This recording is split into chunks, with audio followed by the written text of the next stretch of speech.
Good afternoon, ladies and gentlemen. My name is Kashish Tomar, and I'm currently a research intern at the Institute of Chinese Studies.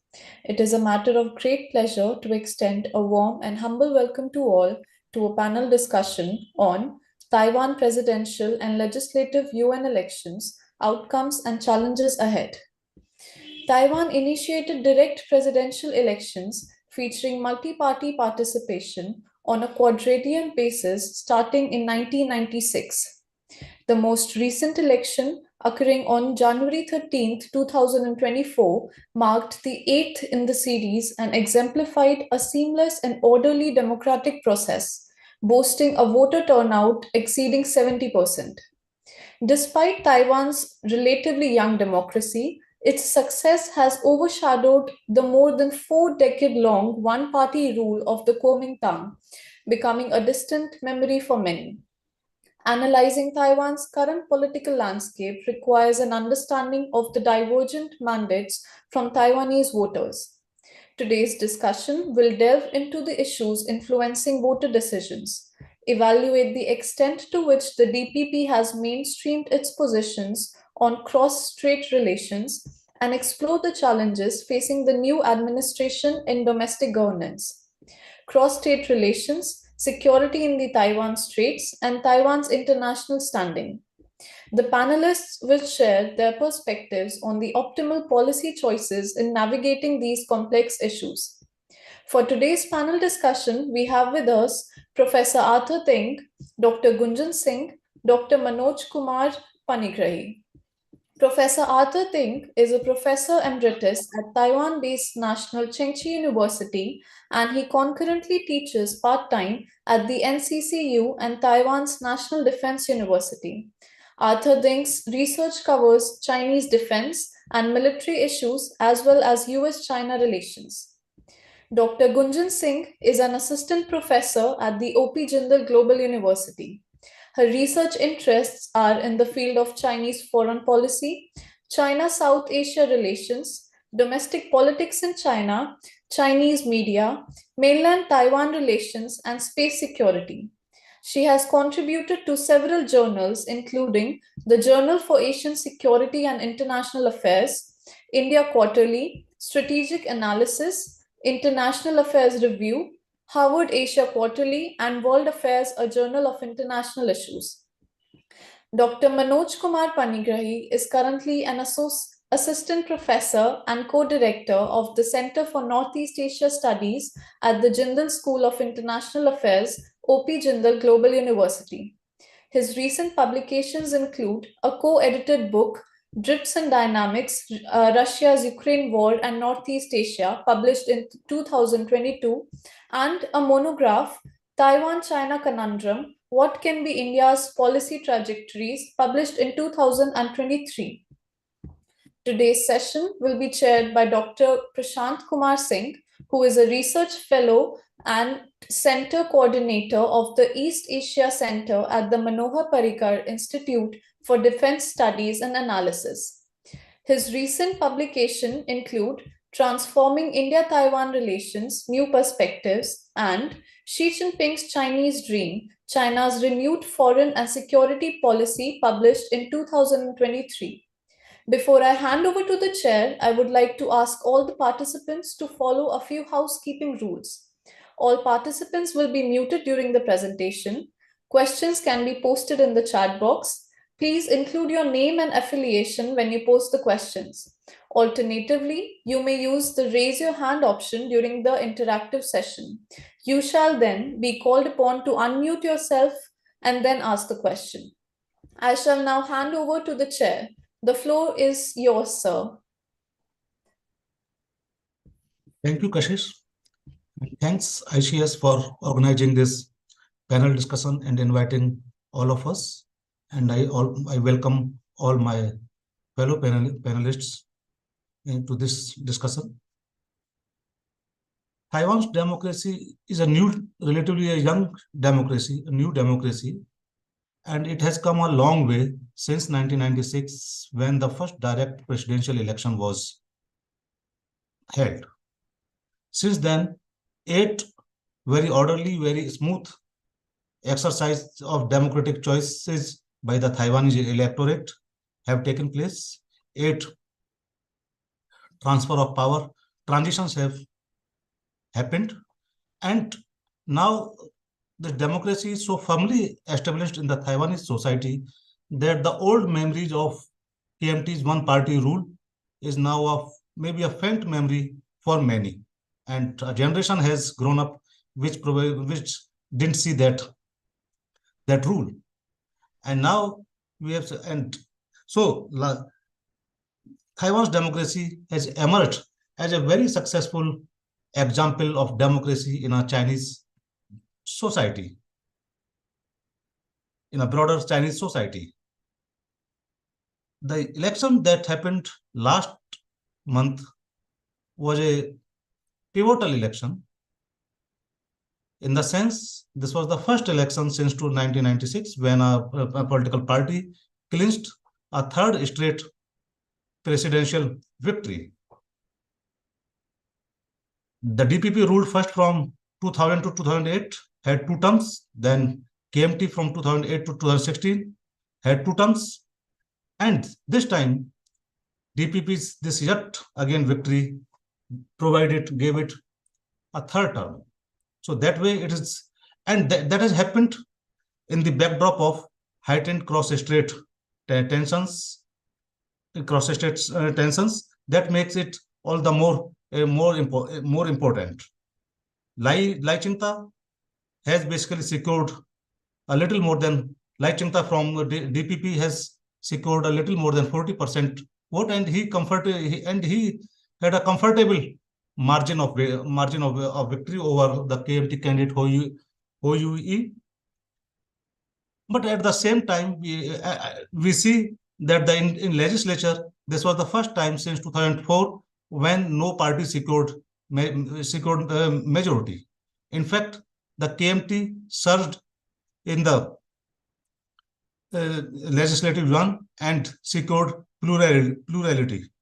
And I think it secured 1 more seat than the DPP. And another factor is the rise of the TPP. From the TPP, Taiwan's People's Party, Hou Yu-ih received 26% votes in presidential election, and they won 8 seats in the parliament, and giving them a very balancing role in the parliament. And besides this, if we look at a larger political landscape in Taiwan, so the KMT commands majority of the municipalities, local body governments in Taiwan. So now the political landscape that has emerged is very significant. The DPP can rightly say that its positions on the nature of cross-strait relations are now mainstream position, but the KMT's performance in legislative and the rise of TPP, basically that points out Taiwanese desire to find an alternative beyond the KMT and DPP, tells that the DPP's claim might not be completely true, because there may be more nuance than a presidential victory may show.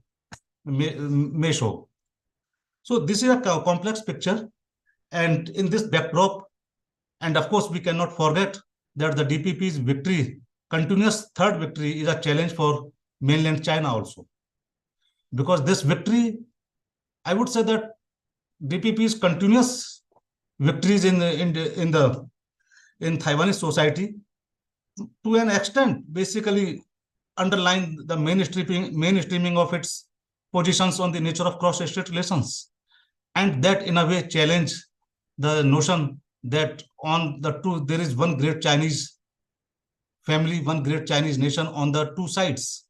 So that's a challenge for China. And so if we look at what has happened in last 8 years in cross-strait relations, so we are naturally concerned about the implications of the DPP's continuous rule in not concerned, I would not say concerned. We are surely curious about that what lies ahead for cross-strait relations. So in the end, so in this complex situation, we have decided to hold this discussion, and we have two our friends, Dr. Manoj Panigrahi, Dr. Gunjan Singh, and Professor Arthur Ting from Taipei. So I would first invite Dr. Manoj Kamkumar Panigrahi, who basically has delivered his talks and written a lot on Taiwanese politics. So I would invite him to basically offer his remarks to explain the mandate which Taiwanese people have gave in this election, and how does he interpret the political reality of Taiwan, and where this politics is moving in times to come, and what is his take on the DPP KMT contestation with regard to the nature of cross-strait relations, and what trends he sees coming from the Taiwanese society for this question of cross-strait relations. And certainly, I would also like him to tell that what we can expect for India-Taiwan relations under Lai Ching-te administration. So over to you, Manoj. Yeah, thank Minutes you. for you. Sure. Okay. First of all, I'd like to put down my sincere thank you to the ICS team and, of course, Dr. Prashant, and also to my fellow panelists, uh, of which I have read a lot and I'm sharing this space right now. Coming straight to the topic, I'll be as discussed, and like Dr. Prashant, you just mentioned and talked about just a brief overview of the presidential elections of 2024. I will be giving off specifically and through the elections, so to the India-Taiwan relations over here. The in this election there were three major parties which came across, and one of them was of course the DPP, and they came to the usual parties, and the third party was the TPP, which was formed in 2019, and it was again it was the lot of debate was there that TPP will be the deal breaker. Although during the elections, prior to the elections, there was an attempt by the KMT and TPP party leaders to come together and to form an alliance. They call it as White Party, but somehow, for different reasons, they were not able to secure form a coalition and fight against go for elections against TPP.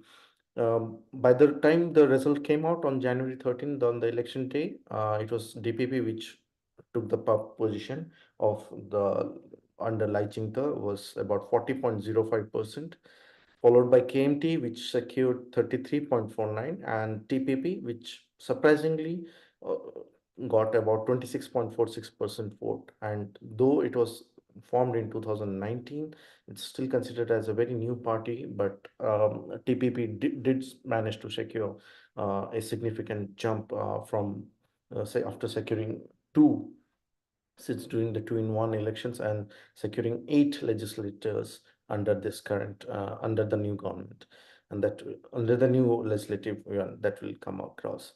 And primarily the DPP's concerns prior to the elections again was the main motto was democracy was autocracy. That was the major slogan that the DPP camp came across, which they talked about that if you vote for DPP, you vote for democracy, versus if you vote for others, then you are trying to get into the autocracy, primarily targeting the KMT. And KMT's major slogan, one of the major slogans was not sending people to war. That's something reflected on the heightened tensions, costed tensions that we saw since 2006, prior to 2016 as well. But since 2016, the more aggressiveness of the Chinese PLA and PLA across Taiwan that we can see, and also it brought down the concerns of sending people to the war. So that's where the KMT tried to uh, pass on the message to the people or the public of Taiwan, saying that if you vote for KMT, then we will try to manage to have a discussion with the cross-strait with the Chinese counterparts, and we are going to try to stop not to have any war. And TPP is again kind of supporting in terms of deterrence, and also at the to have an increased communication with the cross-strait when it comes to the cross-strait. This is the primary major beyond the domestic reasons, domestic issues. These were the primary three major policies of the cross-strait relations by the three parties. However, lot of if I may quote Professor David Fell from SOAS, he said he did mention that TPP is not an alternative party in the major Taiwan elections. It is really just based on the leader, what the leader Ko Wen-je, the former Taipei mayor, thinks of that the particular day. To reflect on the TPP leader, Ko Wen-je, he was the former Taipei city mayor for 2 continuous terms, and so do he has experience of having a subnational diplomacy, the city-to-city diplomacy with the Chinese, and so do the other cities part. So he was seen as some sort of an alternative to DPP and KMT in this election. And what are the future impacts on cross-strait elections? Few things that can be talked about. One of the first major impact that we saw right after the elections got over was the Nauru switching off its diplomatic recognitions, de-recognizing Taiwan as a country and recognizing PRC or the mainland China as a country. That reduced to the number of diplomatic allies of Taiwan to 12. So just to give a overview, in 2016, when China Ing-wen and DPP under China Ing-wen came to power, the total number of diplomatic allies were about 22 and 22, yes, and right now it stands at 12. So what, as DPP comes to power, one we can reflect on saying is the rise of checkbook diplomacy, that where the Chinese use the excuse or the promises money like in terms of grants and loans and aid investments to the current countries, those who recognize Taiwan as a country. So that's the rise of checkbook diplomacy will kind of leads to them to de-recognition of Taiwan, which Taiwan leadership has continuously mentioned that they will not be involved in sort of checkbook diplomacy with the to match the Chinese policies. So that's the overview of the cross-strait and the elections. So coming to India-Taiwan elections and the policies. When the question was asked to the Ministry of External Affairs of India, Mr. Randir Jaiswal responded in the stance, if I may quote, he said, "We have taken note of the recent developments in Taiwan. India has strong and growing people-to-people ties, cultural, education, trade, and investments links with Taiwan. Government of India facilitates these exchanges and looks forward to continuing them for said prosperity and development." This is a kind of a landmark statement. The reason, because this is one of the very few times that the Ministry of External Affairs have given such a long statement related to Taiwan. The last statement it gave was during August 2022, when Nancy Pelosi visited Taiwan, and there was almost a missile crisis came across in the cross-strait relations. And that was only talking about that the India has taken note of the development. But the 2024 statement is again a reflection of what India admitting that in terms of India is watching what's happening in Taiwan and do the cross-strait. Then what will be the continuous and what can be the future prospects? Recently, we saw the Indian government giving the highest civilian award to the Foxconn CEO in terms of to recognize the amount of investments that the Foxconn has promised to do it in India, and to try to resupply and to increase of, let's say, cell phones and the semiconductors factory investments in India. So this sort of rising bond home between both the sides, primarily in the track 2 level, or let's say in economy or people-to-people contact, kind of shows the kind of it reflects more or less about how the two sides are seeing each other.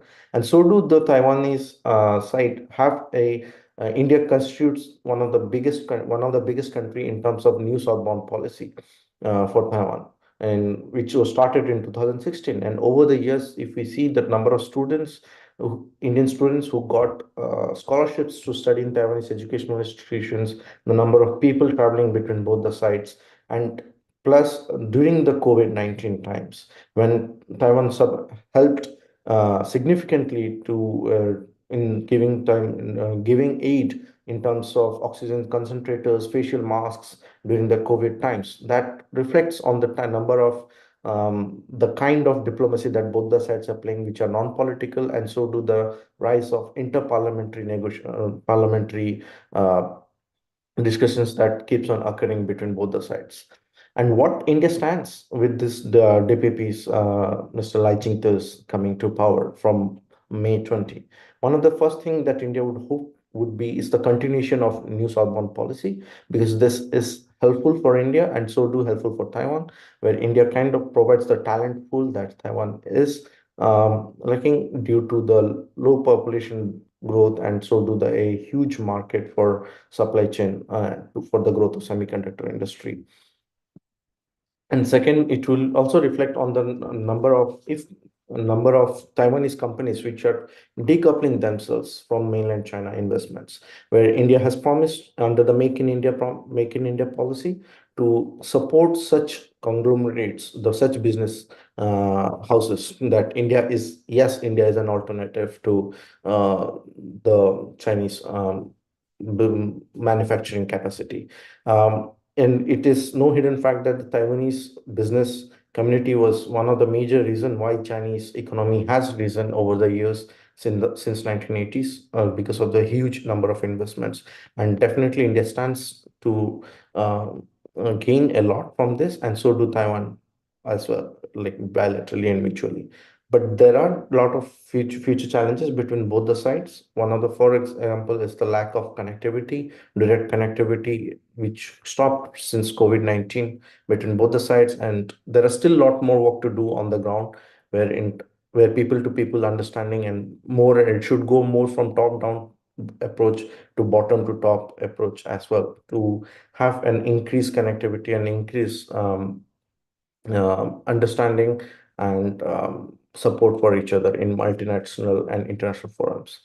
One final point where India can think of involving Taiwan as well is the International Solar Alliance, which India is the founder. And this is where Taiwan also faced energy crisis, and India also is during some of the peak summers. Usually we do see a power crunch, and this is where both the usage of Taiwanese technology and Indian technology can work together and can create wonders for both the sides, and so can cooperate in terms of working together for other countries as well. So I'll rest my case here, and over to you, Dr. Prashant. Thank you. Thank you, Manoj.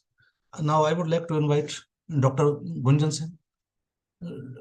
Dr. Gunjan, please tell us about how mainland China has read this victory. What is the reaction, and what implications do you see for cross-strait relations of this victory? That is my main question, but of course, you are free to answer this question in your own way. First of all, I'd like to thank ICS team and Prashant for inviting me to join this discussion. It's very interesting, and welcome to the panelists, and obviously the insights I look forward to gaining from the presentations as well as the question answer session. As Prashant has already mentioned, we're going to look at the cross-strait relations, and that's going to be my focus. Cross-strait relations have been tense, and they've not become tense just in 2024, so we'll have to go a little back. I think I like to begin in 2016 because it's a continuation. So 2016 can be the starting point where Tsai Ing-wen won the first election as a Democratic Progressive Party candidate, which is considered to be more pro-independence party compared to the Kuomintang, which the CCP considers to be a more status quo party and is ready to talk to the KMT. However, they don't have any political interaction or diplomatic interaction with the DPP or a DPP government in power in Taiwan. The problems begin when Tsai refuses to acknowledge the 1992 consensus. The 1992 consensus was signed primarily between the Communist Party of China and the Kuomintang Party, which was in power at that time, which decided to sign this understanding between the CCP and the Kuomintang. However, DPP and Tsai have continuously reiterated that the 92 consensus doesn't talk about the Taiwanese consensus. As the elections we've discussed began in 1996, Taiwan has become a democracy. It's a very vibrant and active democracy, and clearly the democracy is strengthening. So 2016, then comes 2020 elections, which again were conducted as the last election under the shadow of Chinese military posturing, with missiles directed and planes flying, which a clear indication that China did not want a re-election of the DPP. However, we know that Tsai won a clear mandate. She came back to power in 2020.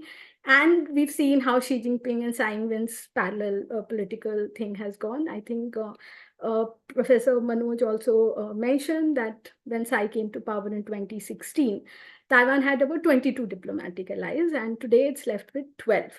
So the Chinese have put pressure. Chinese have continued to put pressure and shown their, it's a simpler term, but unhappiness at the fact that Taiwanese have continued to elect the Democratic Progressive Party to come into power. We also saw a lot of escalation happening once when the House Speaker, US House Speaker Nancy Pelosi decided to visit Taiwan in 2022. The Chinese position was extremely aggressive. I think in September last year, there were about 42 planes which crossed the median line, again expressing Chinese anger towards it. 2023, we know Tsai Ing-wen during her visit to US met with the US House Speaker Kevin McCarthy, which again antagonized the Chinese. And we've seen how the situation was when Ma Ying-jeou was the president. And also in 2023, he visited China, spoke about the fact that people on both sides of the straits are Chinese, indicating that Chinese would be more keen to talk to a KMT government than to a DPP government. It was a clear posturing. It's the January 2024 elections, obviously a clear indication of the Taiwanization of Taiwan, and also the fact that the Chinese pressure, the show of military force, have not helped the Chinese case. Chinese would have not wanted the DPP back in power. They've consistently called William Lai as a troublemaker right before. He was the vice president during Tsai's presidential term and has been very clear on his position towards China or what the cross-strait relations would be like. So I think there were also statements that if the DPP or William Lai comes back to power, he will take Taiwan towards war and like war and underdevelopment and stuff like that, clearly indicating Chinese anger and aggression. However, the fact that DPP has been re-elected, the fact that it's a third term and a full mandate almost given to the DPP, which is considered to be a pro-independence party, not liked by the mainland, is a clear indication that the Taiwanese people have decided their political discourse, and also that they are ready to push the envelope.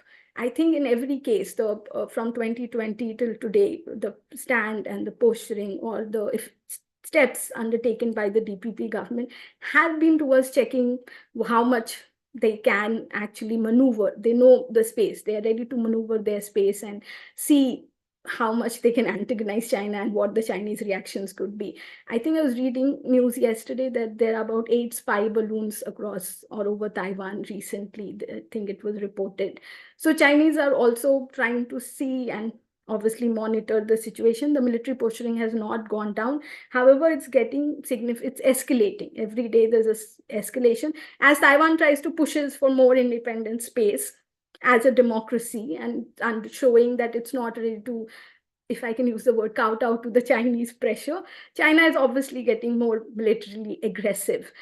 We know that during 2020 election, there are reports that China even tried to meddle in the domestic media and tried to sway the domestic politics. It didn't work. So looking at the way the Taiwanese elections are going and the way China has been investing and trying to pressurize them as a Manoj clearly mentioned the checkbook diplomacy and putting diplomatic pressure.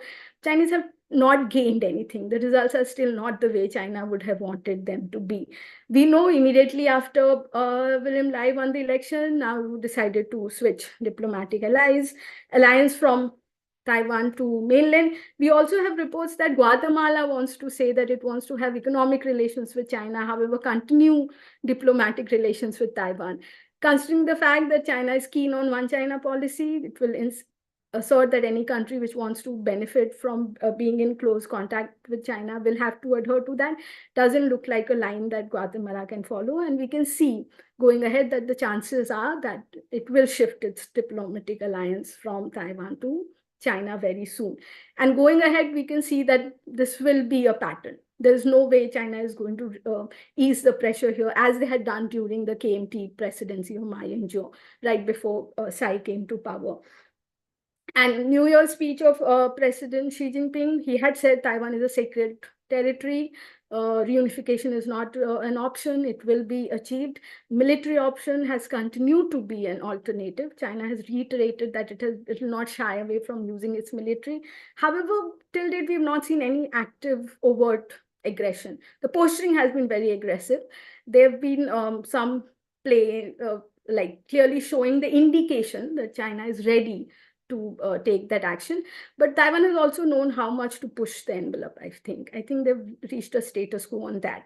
They know how much they can irritate or push Xi Jinping's assertion, barring that an actual military attack is going to happen. Also, we have to look at the thing that can China actually take up a military attack? Like, we all feel that how much will China actually accept the Taiwanese aggression? We have to accept that we've discussed Taiwan is an active democracy. It's an economically integrated system. It has a vibrant media. It has a functioning military. What it is lacking is the numbers of the diplomatic allies, which we keep seeing reducing, and it's consistently reduced over time. There are also reports that it might reach single digits if the DPP continues to be in power. However, considering all of that, can China take a military aggression and disrupt the global supply chains and the world economy and its own economy? It's a question which we'll have to wait and watch and see. Also, William Lai will continue to face pressure. Like, there's no easing of pressure. The Indo-Pacific debate, fact that it's something that China sees it as a response to or Taiwanese people going against the Chinese wishes or the Chinese demands, and election of Lai as a DPP party in power is something China is not very happy with. The carrot and stick diplomacy has not worked for China till date. Taiwanese people have reasserted their position. They've shown what democracies are capable of. And I feel that Chinese still don't understand how democracies function. And a functioning democracy like Taiwan, which has become vibrant over time, is also a challenge to the Chinese discourse that one-party authoritarian system is the only alternative or the only political system that works for the Chinese people. So if everybody across the strait is Chinese, and for 23 million, 24 million people, democracy is a vibrant and alternative, then can it work for the other as well? That's a question which we can leave it open. And the US has also played a very important role in the cross-strait relations. I think under the Biden administration, it's a clear indication that Biden has consistently reiterated that US will, though they keep saying and backtracking it, but it looks like they are ready, or the chances are they've not left the Chinese, or have not given a clear indication to Chinese that they will not. There's always this gray zone that the Americans will or may come into Taiwanese help. I think there was an aid also data released yesterday that about $4 to $9 billion in aid to Taiwan by the American Senate has been approved, and things like that. Americans have consistently sold weapons and technology and planes to Taiwan, trying to beef up their thing. So under the Biden administration, it looks they're keen to the Taiwan Relations Act. And I also feel that Xi Jinping had said that Taiwan is one of a major irritant in the US-China relations as of now. So given that, on concluding on what Dr. Prashant had asked me to do, I think Lai has a tough job, at least the next 4 years. I think Tsai Ing-wen has extended Taiwanese maneuvering space, but how much more? And obviously, as we just realized, that the domestic legislature is dominated by the KMT right now, and the presidential position is with the DPP. So the domestic politics is also going to get very interesting, as it happens in democracies. And we'll see how much Lai or DPP can actually manage. He'll have to get more adept, because Chinese pressure is going to continue to mount. China is saying reunification is the only option for Taiwan. So how far Taiwan can actually gain or beef up or make itself more central, that it can actually avoid or postpone a military, or maybe avoid a military Chinese intervention, we'll have to wait and watch. Thank you. Thank you. Thank you, Dr. Gunjan. Now I would like to invite Professor Arthur Ting to share his perspective on this strategic and security situation in the Taiwan Strait from a regional and international perspective. And I would also expect him to share his thoughts on how security situation in the Taiwan Strait may unfold in coming years, and what challenges it may pose to the Lai administration, and of course what role the US is expected to play in the backdrop of this fourth and this repeated backtracking and all kind of statements which President Biden has made, and that have been nuanced by his administration later. And last but not least, if Taiwanese politics, domestic politics, will have any bearing on the overall strategic situation and in the Taiwan Strait. So with those points, I would like to invite Dr. Ting to offer his remarks.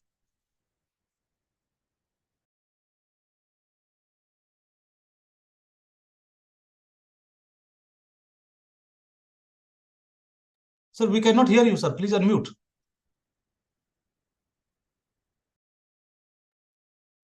Okay. Thank you for the invitation by ICS and Dr. Prashant Singh. I'm requested to talk about the regional and the international security perspective. First of all, I would say Taiwan Strait issue has to be examined in the context of the U.S.-China competition these days. Although the so-called Taiwan-China relation has its own so-called momentum, frankly speaking. I probably can give a couple examples. In year 2000 and between 2000 and 2008, when the first time the DPP was the ruling parties, U.S. has a so-called engagement policy with China, and the relation between the two countries was relatively good, frankly speaking. So, although in Taiwan we had the first DPP government, and there was somewhat tension there, but at least the tension has been contained and has not been escalated. And in the next 8 years, between 2008 and 2016, I guess you know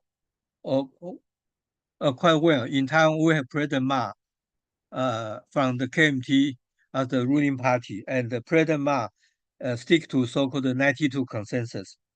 And basically, United States again adopt a kind of engagement policy. So the relationship between Taiwan and China, I would say, is relatively good and warm. But entering the 2016 and the 2024, again we have a party rotation, and the DPP under Chairwoman Tsai Ing-wen, then the relations start to between Taiwan and China get worse. I would say there's no doubt, China don't like the DPP, but there's a so-called triggering factor probably was the United States, because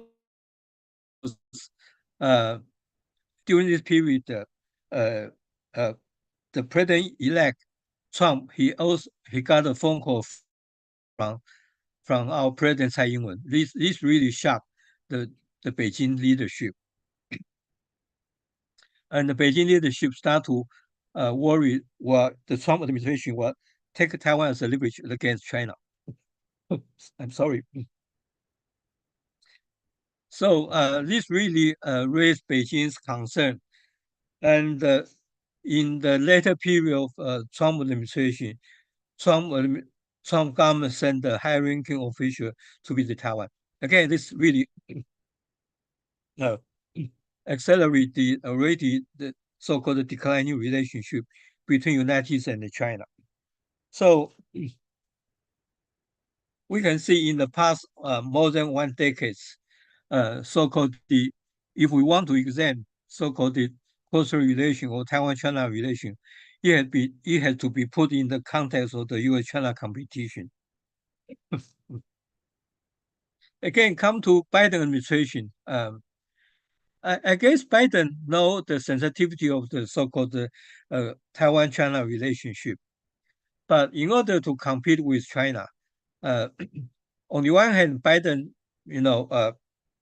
boost Taiwan's defense capability and give Taiwan tremendous pressure to improve our Taiwan defense capability and provide quite a few arms sale items. On the other hand, we all know that the Biden administration built a different kind of a unilateral institution from diplomatic aspect, like AUKUS or Quad, try to compete from diplomatic aspect to compete with China. So, and this kind of a boosted arms sale also worry China a lot. So again, this is another quite a typical incident. If we want to examine the Taiwan-China relation, it has to be put in the context of so-called the U.S.-China competition.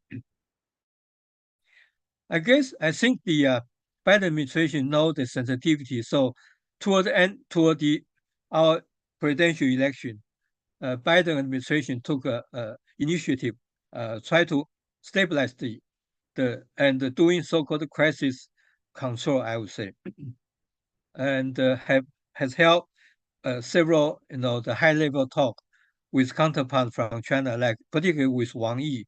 On the one hand, he is a foreign minister. On the other hand, the head of the foreign affairs, director of foreign affairs office under the CCP. So to manage the so-called try to stabilize the relationship, and at least to do some kind of a crisis control, I would say. So if that is the case, then what we need to see is what happened in the incoming presidential election in the United States. Seems two candidates have been emerged, Biden versus so-called Trump. We know Biden's style quite well, but for Trump,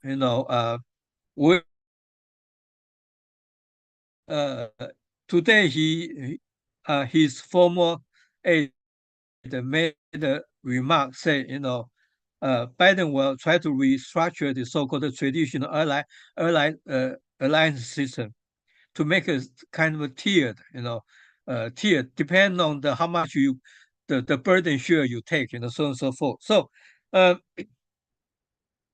So we really don't know, how Trump, if he get elected, will handle the Taiwan Strait relation. We really don't know. by his, the standard, Taiwan has increased our defense budget, gradually in the past couple of years, and over to the 3% of our GDPs, and probably we're going much more down the road, because you know quite well we are pressured by United States to improve and boost our defense capability. Again, we know Biden. We probably can predict how Biden will react or act to so-called Taiwan-China relation, but we really don't know how Trump will act, because he's kind of person of unpredictability, and he's kind of a person of making trade. So he's if Trump get elected, he will be the major unpredictable elements. But we can see, although Trump is kind of unpredictable, but we all know that in the United States, in Washington, D.C., anti-China become mainstream. And the Congress, whether it's both House or both party, also share a very strong anti-China sentiment. And also, if you look at in Trump the first term, although Trump want to make a deal, but all the cabinet member, his top aide, also mostly many of the adopt a kind of anti-China approach. So that's why they say, although Trump himself is kind of a person of unpredictability, but we will see, how he appoint his the cabinet member, particularly in the national security teams, and how the team interact with the Congress. This is the major point I want to make. The second is about the I'm sorry. The second is about the Xi Jinping factor. Xi Jinping, he promised, seems he promised President Biden, he say, there's no 2027 or 2035 so-called invasion plan of Taiwan. Frankly speaking, we don't know how to precisely interpret his remark, but probably we can take his face value. So the likelihood, as Dr. Gongjing already mentioned, the likelihood for launch a war is not high at this moment. But as we all know that, because the CCP, they don't trust the DPP, and they don't trust William Lai. So intimidation of different kind will continue. For instance, he cut off our so-called diplomatic partners, and the China sent the so-called balloon, from beginning this year, roughly more than 40 balloons have fly over Taiwan, island. This is quite a interesting question. Why China send a balloon instead of the fighter jets? Yes, China still send fighter jets, but in terms of number, seems somewhat the declining. How to explain that, we don't know, frankly speaking. But anyway, it's quite interesting to see.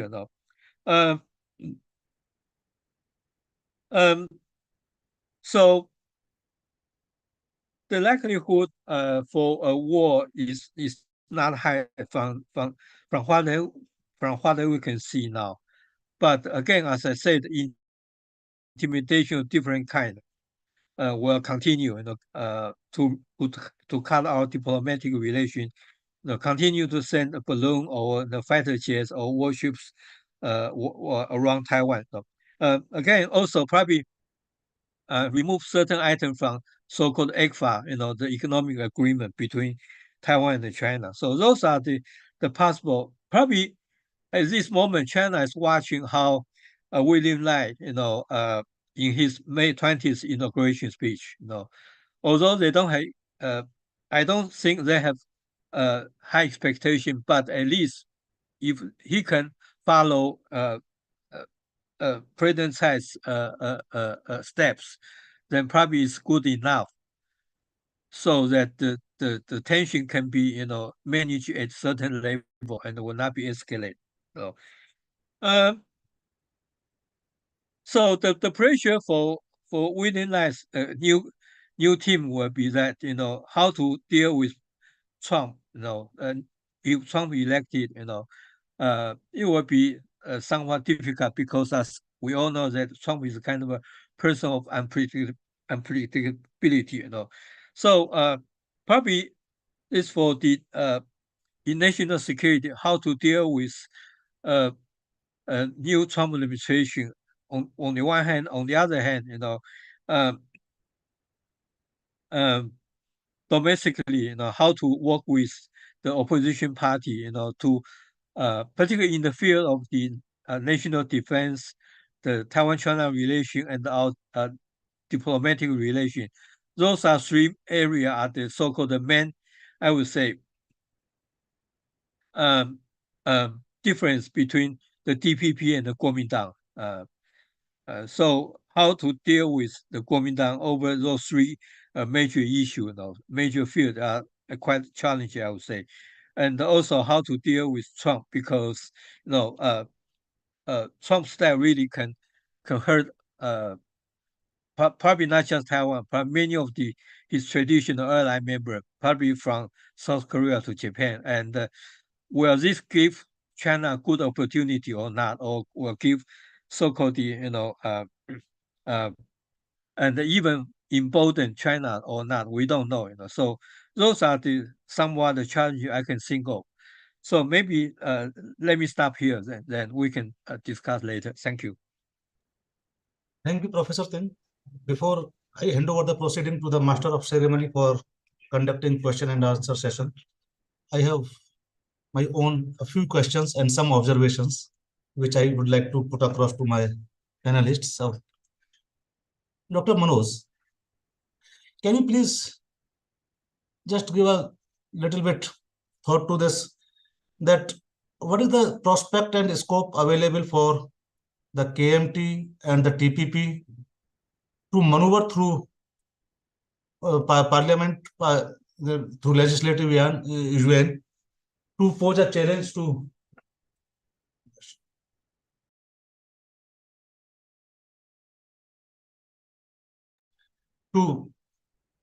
pose a to do maneuver and pose a challenge to DPP's cross-state policy. If they do, in what way they can do through their parliamentary strength and through their and of course KMT's commanding position in the municipalities or local body governments. This is first question. And second, what is the future of the third option? I am not so much concerned about the TPP per se. I would like to seek your views on the debates that are maybe going on in the Taiwanese society. That whether it's a time to move beyond the KMT and DPP and find a new political space, new political territory for Taiwan, for Taiwan, or is it possible that the Taiwanese society or the third option can arrive at a position moving beyond, finding some balance between this one China principle or rejection of it? I know it's a very tricky and difficult, but yeah, we have to engage those questions, howsoever difficult they may be seemingly. Yeah, Manoj.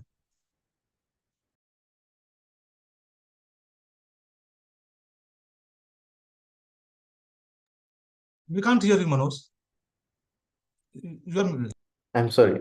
Thank you for your questions. And the question about the views on prospect for scope of what KMT and TPP can do for to DPP. I think one of the major things that the other two party beyond the ruling, the DPP, that can do is, as we all know, that the current chief of the Legislative Yuan is Hou Yu, who is the former presidential candidate also and former Kaohsiung City Mayor representing KMT party. And in the past, he has done his own reach out to the CCP officials especially during his time as mayor, as a type of Kaohsiung city mayor.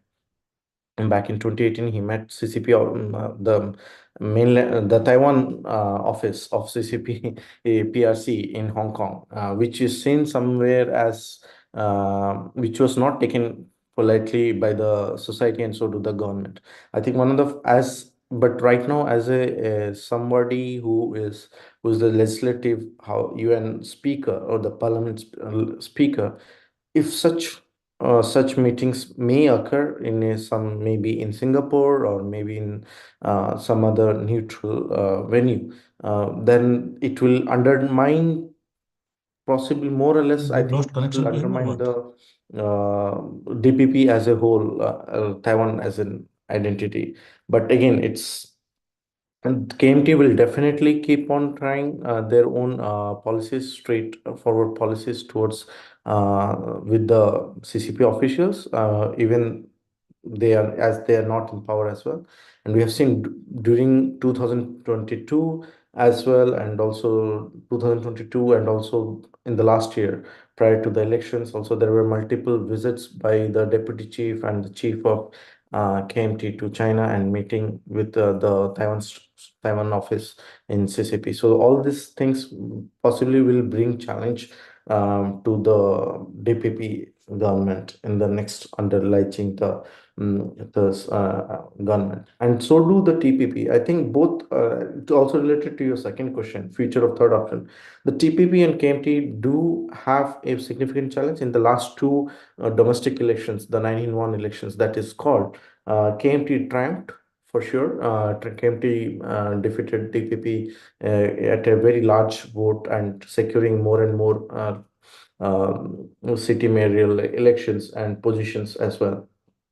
This is where TPP also come. TPP in the last election, the domestic election, TPP took over, gained a significant seat, that is the Hsinchu seat, the Hsinchu county seat, and this the very one of the most richest, also the most one of the most prominent place for Taiwan, because it hosts a lot of semiconductor companies, and so do the other technical companies which are crucial for Taiwanese economy.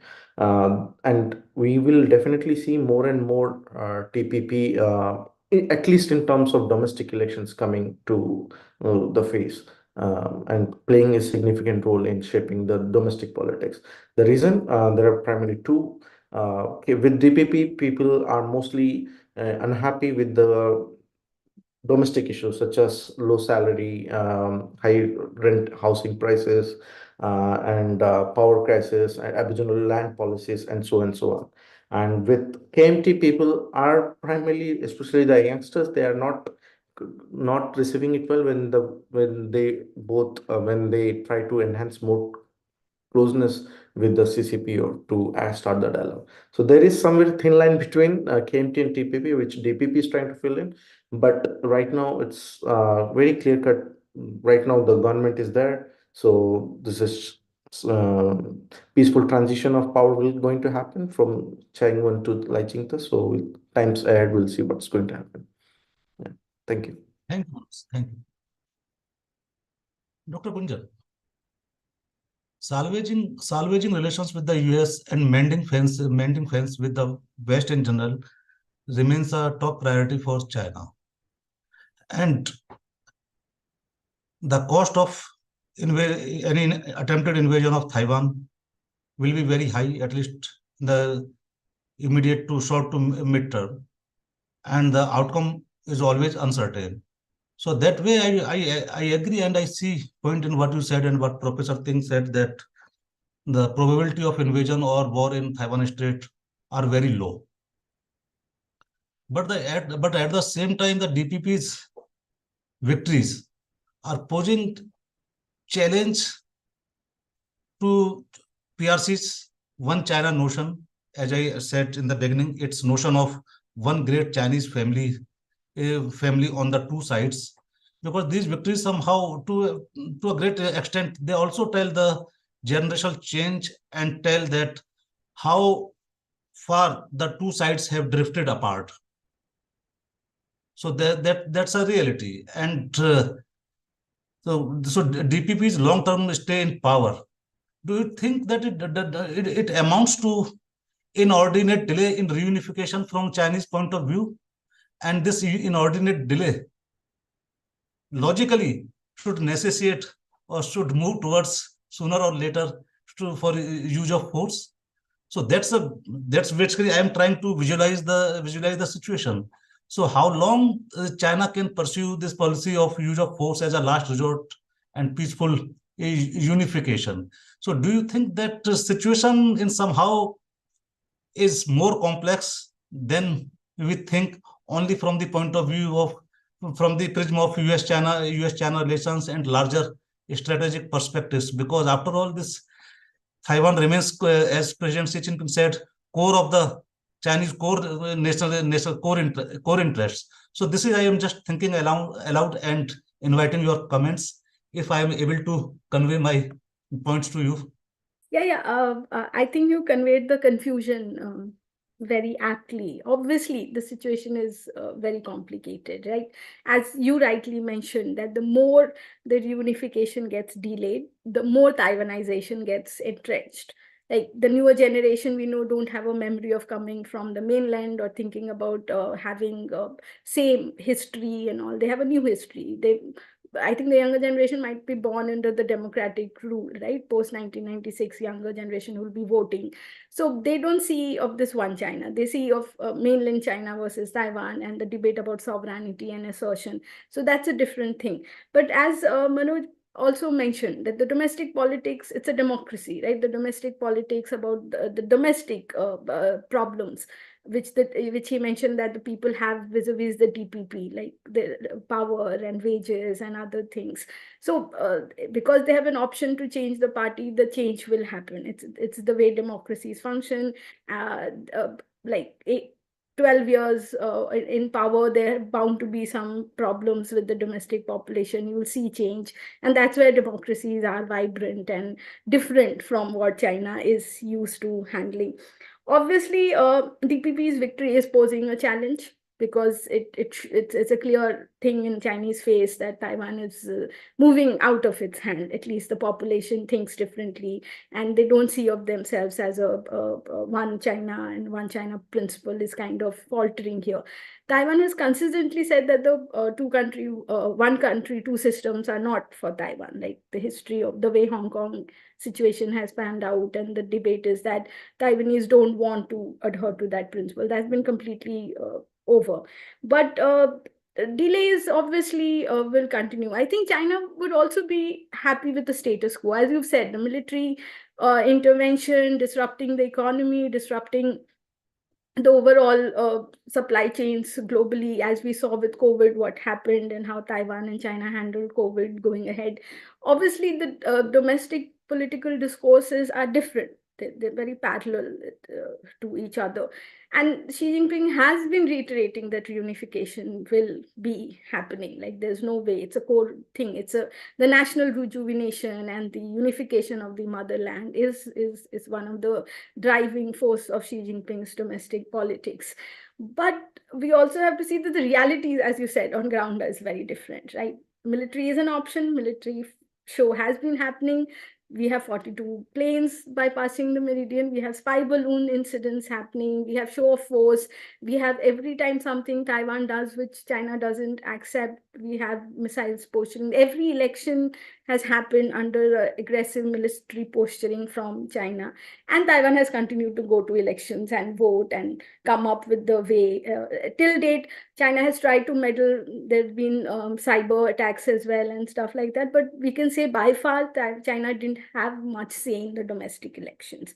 But the domestic elections will represent the domestic population narratives, right? Like DPP in power has had a dent on the Taiwanese economy, right? The China not talking, and all that. Like the way they had a little bit of an ease from the seats under the KMT rule from Chinese backlash is not the case under DPP. China is on super alert when it comes to a DPP party. So status quo, I think, would be something that both parties would want because it works for, and I think it's the ideal situation. But can we expect for an ideal situation to go on forever. I don't know. Also, there's another point is that Taiwan is essential, right? Like even if there's a military thing and you have a reunification, 24 million people who will see of you as an aggressor adds to your domestic turmoil. Like it's a hypothetical situation. I'm not saying it's going to happen, but imagine taking over 24 million people who look at the CCP as an aggressor. It's like bringing in 24 million people who are going to be against the party. It's not the right way to start a relationship, I can say. A peaceful reunification is definitely works for both sides. We've also discussed about the semiconductor and the chip industry. Like Taiwan is sitting on a lot of technology which China wants. So I'll just say the status quo works from both sides. Status quo is something that lets both sides grow. The global economy is at ease. US and if the US gets involved in a military escalation, then we don't know where it's going to stop. We've seen like the Ukraine-Russia war, it's gone on for a few years now. So if there's a military invasion and Taiwan is able to hold off for a few years, it actually upsets the whole global economy. So I don't know, like logically, no country, China should not do that. It has not much to gain, but a lot to lose. But let's see. As we said, it's very complicated and we cannot do crystal ball balls. And we don't know what Xi Jinping is thinking. We don't know what William Lai is going to do in the next 2 weeks or next 2 months, and or what Biden is going to make the next statement. So given that we can only hope that status quo remains, it works for everybody. Thank you. Yeah, I agree. That's we can visualize situations and scenarios only, and we in fact we can offer compelling reasons from every side of the debate and discussion. That I totally agree with you on that, Professor Teng. We have seen two trends in last 8 years or so, that Taiwan has lost diplomatic allies one after another, and now it is around 10 or 11, and there is apprehension that it may go down to the number may go down to below 10. And but at the same time, we have seen that so many countries, apart from the US, of course, Japan, South Korea, Australia, Czechoslovakia, in France, the UK, they have shown interest and they have been vocal on the Taiwan issue in some way or other, on various issues in various ways. So coming from a DPP perspective and coming from a DPP point of view, can I say that the DPP has succeeded in breaking this traditional mold of thinking that the Taiwan issue is issue of Beijing, Taipei, and Washington Triangle, and they have broken this, and it is no longer a triangle, and the ROC is internationalized, and there is internationalization of the ROC.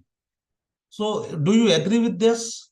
And if yes, so how far the DPP has succeeded in internationalizing the ROC in current years, and how durable this internationalization, how durable it is, and how helpful it is for Taiwan in the long run, or whether this is just a wordplay, that after all China matters more than should matter more than Taiwan for each of these countries in the long run. So, sir, your thoughts are on this. Yeah, your question quite challenging, I would say. First, I think I have to clarify that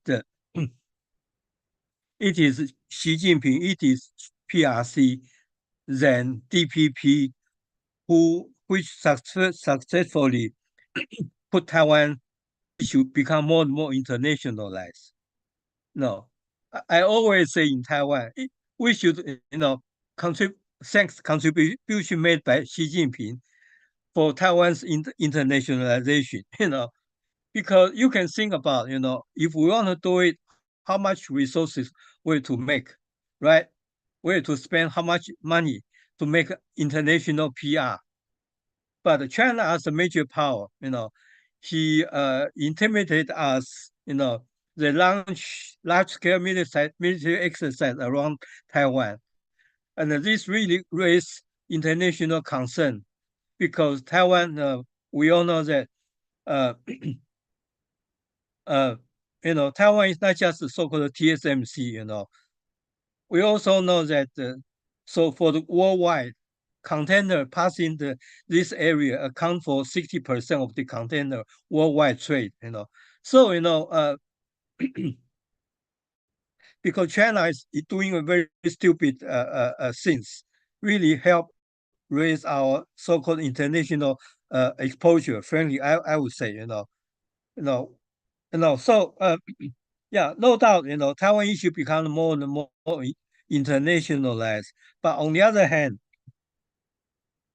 China really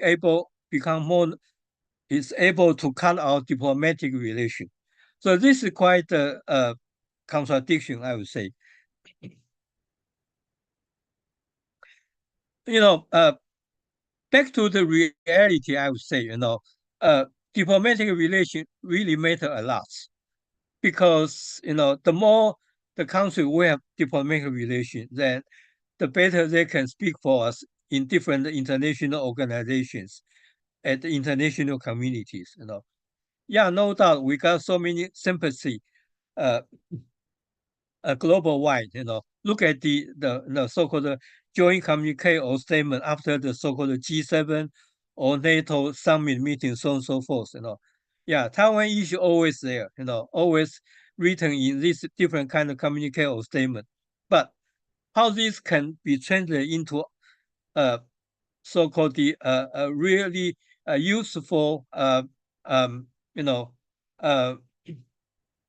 really can help to build Taiwan's so-called international exposure. So I have somewhat of reservation, no doubt, internationalization is good, but the number of diplomatic relations still matter a lot. And frankly speaking, I don't know how to balance these two, because I always say even KMT won the election last month, then China will continue to cut out diplomatic relations because from what I can see, Xi Jinping is trying to launch a kind of a global-wide so-called discourse for the so-called One China principle. So cut out diplomatic relations really can help the so-called to help this kind of One China principle discourse. So again, back to your question, I don't know how to balance, but there's no doubt, because Xi Jinping's and CCP's stupid policies make Taiwan issue become more and more internationalized. But on the other hand, China as a so-called, you can say the number 2 power or what, but they can cut out our diplomatic relation and and really reduce our indirectly help China so-called One China principle discourse internationally, and it will, frankly speaking, will hurt us a lot. Yeah, so maybe let me stop here. But again, I don't know. Do I answer your question or not? Thank you, Professor Tim, and thanks all the panelists. All of you will agree that it was a good discussion. And of course, questions are always difficult when we discuss Taiwan and particularly cross-state relations. We can just strive to find some answer, some sort of answer to that, and just try to think that what lies ahead, because strategy is always about the next stage, not the end stage for me. So now I invite the Master of Ceremony to take over. Thank you. Yes, sir. There are a few questions in the chat box. Firstly, Mr. Rajkumar asks the panelists how USA, UK, France as P3 and PRC Russia as P2 amongst P5 would handle Taiwan's declaration as an independent country against the One China principle in accordance with the UN Charter and UNGA in medium to longer term.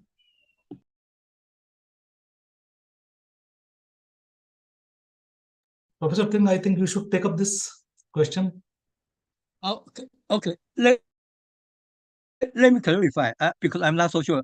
Do I get question right or not? Are you talking about how the can P5 at the UN Security Council can, do something on Taiwan or not? If that is the question, I don't think. I'm thinking China will definitely veto this kind of idea or proposal because, um, I don't think at least China under Xi Jinping can tolerate that. If Taiwan can be made some kind of arrangement by the P5, because making arrangement by P5 imply Taiwan become more and more internationalized, and UN get involved directly. And this definitely was detrimental to China's so-called One China principle discourse. So. Thank you, sir. Dr. Ravi Prasad Narayanan asks the panelists, Taiwan elections have revealed KMT still with support. The Taiwan People's Party has won more support encroaching on DPP vote. As center-left, is TPP going to be party to watch for? Manoj, I think this question is for you. Well, thank you. Thank you, Professor Narayanan. Good to see you over here and your question. Sir, I think to respond to your question, TPP not only took away, I think, KMT or only to the DPP vote, but also from the KMT to larger extent. And more or less, we will see TPP more being active, as discussed earlier, during the domestic elections that coming up in the next 2 years again. So that will be the key. Like we saw in the legislature, they had the 8 legislatures and they tried to play a key role in selecting of the legislative speaker. And I'm sure in the future, as they have currently won over Hsinchu Hsinchu County, in the same way in the future, I think they will play a key part and like a black horse in the Taiwanese local elections. Yeah. Thank you, sir. MV Rapai thanks the speakers and then asks, what is happening to the Taiwanese business lobbies who do business in both mainland and Taiwan? How they are going to protect their interests and how much influence they can assert on the cross-Strait relations? Bunyan, I think you should attempt this question, attempt the answer, and maybe Manoj can also chip in later. And of course, Professor Ting can also provide his perspective about this interest of the stakes of Taiwanese businessmen and their role. Yeah, Bunyan, please. Yeah, I think Taiwanese business do play a very crucial role in directing the course of Taiwan-China relations. We know that China has been more than welcoming of Taiwanese investment. Taiwanese have invested majorly in on the mainland, as well as a lot of Chinese money has come to Taiwan. And that is, I think, one of the factors which I think prevents an outright military invasion of Taiwan. Also, it's the interdependence and interconnection of the economy.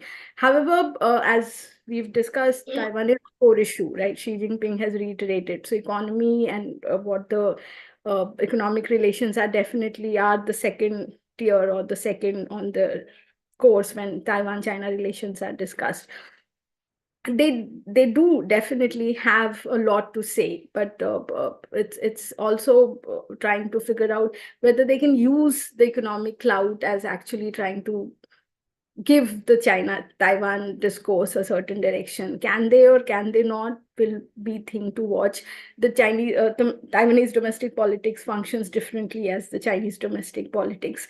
So I'm not sure, but definitely they are quite prominent, and they are one of the key drivers as to where China-Taiwan relations goes, because China has been wooing a lot of Taiwanese investments and wanting them to set up factories and technology transfers coming to China, especially in areas where Taiwan does better than China in a lot of parameters. Thank you. I think, Manoj, if you have something to add to it.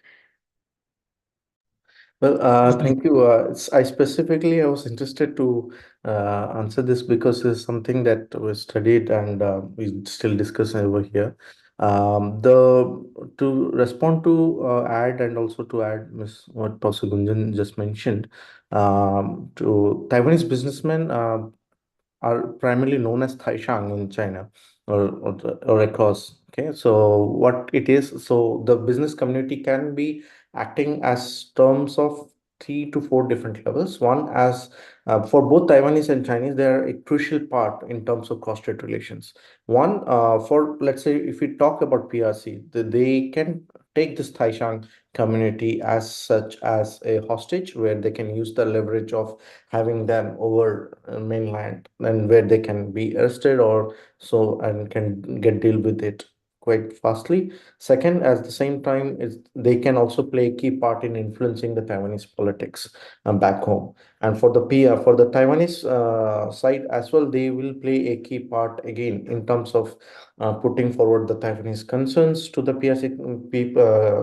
PRC leadership, and but also at the same time they do play a major part. But right now, under the primarily under Changwon, there is a huge um, like there is a huge support from the government, I'd say, to push back or to diversify the investments that has been done in mainland China. Primarily, they are trying to move out of mainland China, but it's still there are a huge number of business community there in China, which only there are very few are coming out, and primarily they're settling down in Vietnam, and some are trying to come to India. So this is the perspective it is, and they do play a huge influence, and so do the Chinese have in the past have also. For example, one of the company from Taiwan is called IME. IME was IME was sanctioned by, or say, given a kind of a fine, and so do recently Honhai and other few companies were taxed and given fine by the Chinese, citing different reasons. So this shows the level of volatility that the business community operates due to the probably during the tensions between both the sides. So I'll rest my here because there's a lot to talk, but I'll over to you, Professor. Professor Ting, I will reformulate this question a little differently for you. That China has from time to time extended incentives, unilateral incentives to the Taiwanese businessmen. So, what is the current situation about that? Has China offered any new set of incentives to the Taiwanese businessmen recently? And are they facing some pressure or some negative environment in China, the Taiwanese businessmen? And the third question related is this: whether the Taiwanese government and the Taiwanese business community are on the same page, or are there some voices of dissonance in Taiwan? Thanks, sir. Well, I guess the overall, we all know that the China's economy become declining, and has not been so attractive as before these days. So the investment from Taiwan to China, outbound investment declining, and the volume of trade also somewhat declining. And this part of probably the diversification, and most of them is kind of initiated by businessmen themselves rather than by the government, because we all know that before Xi Jinping came to power, all kinds of costs was rising in China, labor costs or environmental costs, so on and so forth. Then when Xi Jinping come to power, he mostly focused on political aspect and personalized all the power in his hand. So basically speaking, China market is not attractive as before anymore, and some of the Taiwan businessmen want to remove. But if Taiwan businessmen remove, I heard my student generation, some of them have a small factory in Fujian province. They told me that the local Taiwan, the Taiwan Affairs official told them that as long as they can stay, they want to provide, many kind of incentive so that they can stay. So this also can reflect, I would say now is probably is the China need Taiwan business more than Taiwan need China business, China market. I would say, you know, this is kind of a general trend. I would say, yeah. We all know that several months ago, you know, China launched a kind of a so-called pilot project, you know, Fujian as kind of a pilot province to do so-called fusion, you know, 融合, you know, again, you know, provide all kind of incentive to Taiwanese people, but again, as I say, you know, China market is not so attractive these days anymore. So I really doubt, you know, how attractive those kind of a measure will be. You know, I know last year some of my former colleagues at the NCCU they went to China and also fly to Xiamen. They also talk with some kind of in Xiamen they talk with some kind of Taiwanese friends, you know, young men. Those people, you know, working in China, under China's arrangement, we all know that, you know, China provides so-called, as you mentioned, unilateral incentive, you know, give you 3-year so-called rent-free, you know, so on and so forth, you know. And basic speaking, you know, because the overall China economic environment is getting worse and worse. So it's become more and more tough to, you know, to live in China. So the response from those Taiwanese young men, you know, my former colleague talked with them is quite negative in general, not impressive, and somewhat negative because, you know, again, you know, there's frankly speaking, there's not much China can provide and can offer these days, you know, because even China's condition get worse and worse, and so this is my general response to your question. Our next question is by Dr. Avinash Godbole, who wants to know, does China's slowdown and post-pandemic state-society relations affect its posture towards Taiwan for better or for worse? Dr. Gunjan, I assign this question to you.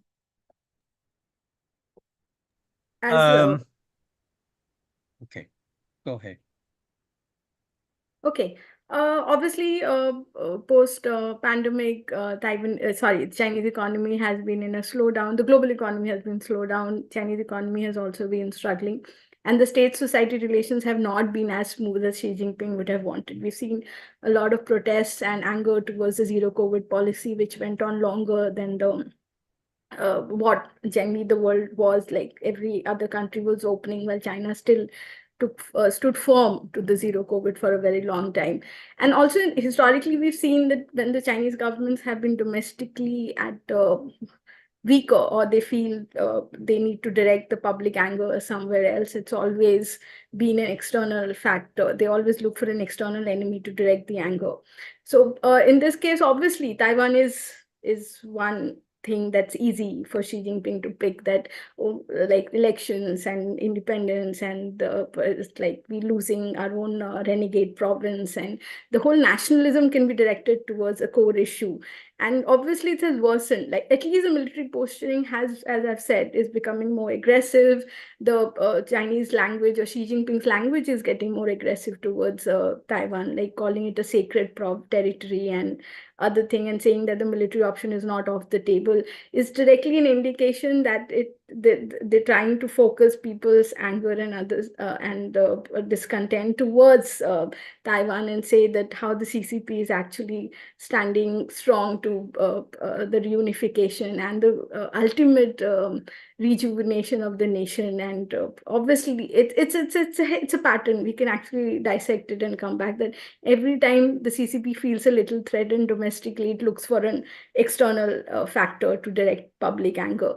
And I think till Xi Jinping feels confident and feels that things are normalized, at least in the state-society relations within China, the mainland, Taiwan will continue to get a lot of aggression or a lot of aggressive posturing from the CCP and Xi Jinping.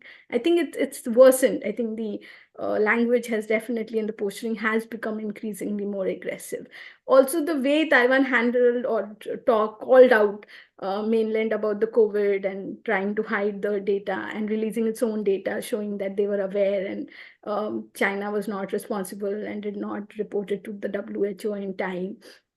All this has created a more anger and obviously aggression towards Taiwan. At least the way the both parties handled the COVID-19 pandemic in very different ways too, given obviously the ground and the political realities across the straits.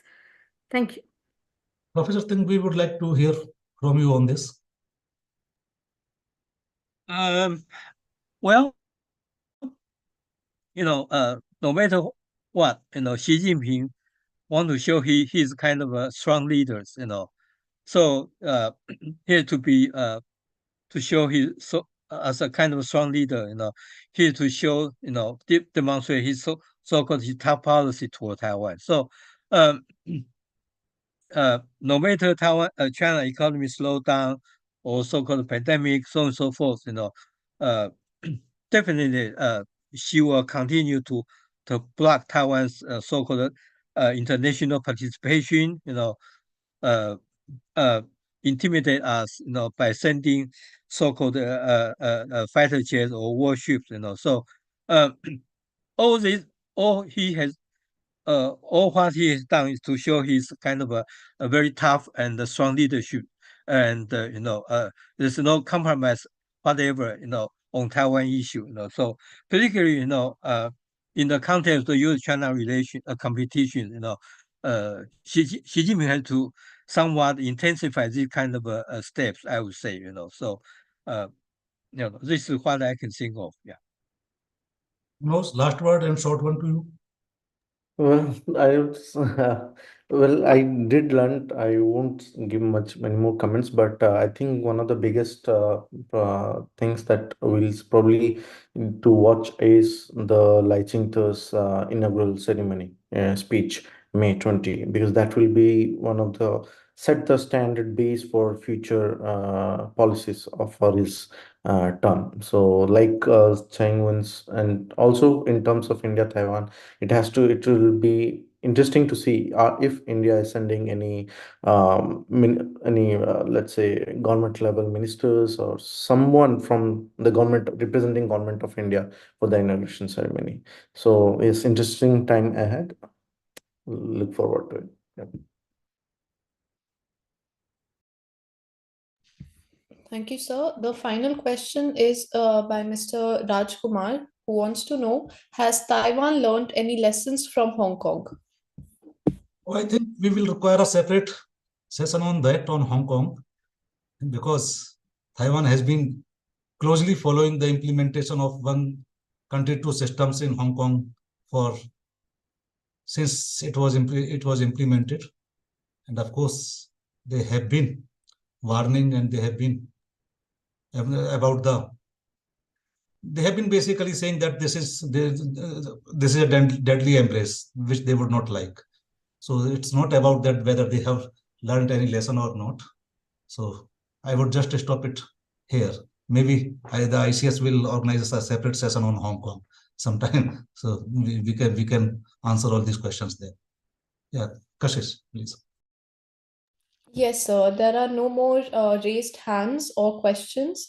So now, sir, I would like to seek your formal permission to bring an end to today's session. Please. We have finished it in a standard 90 minutes. And thank you all the panelists and the participants, audience. I feel that it was a good discussion. Okay, thank you, sir. So with this, we shall wrap the session. We thank Professor Ding, Dr. Gunjan Singh, Dr. Panigrahi, and Dr. Prashant Kumar Singh for gracing today's session with their presence and for giving us their precious time. The video of today's discussion shall be available on the ICS YouTube channel. We would like to welcome everyone for a special lecture titled DPP KMT Contestation over the nature of relations with China, domestic dynamics and the challenges from the PRC, to be held on Friday, 16th February 2024 at 3 p.m. IST.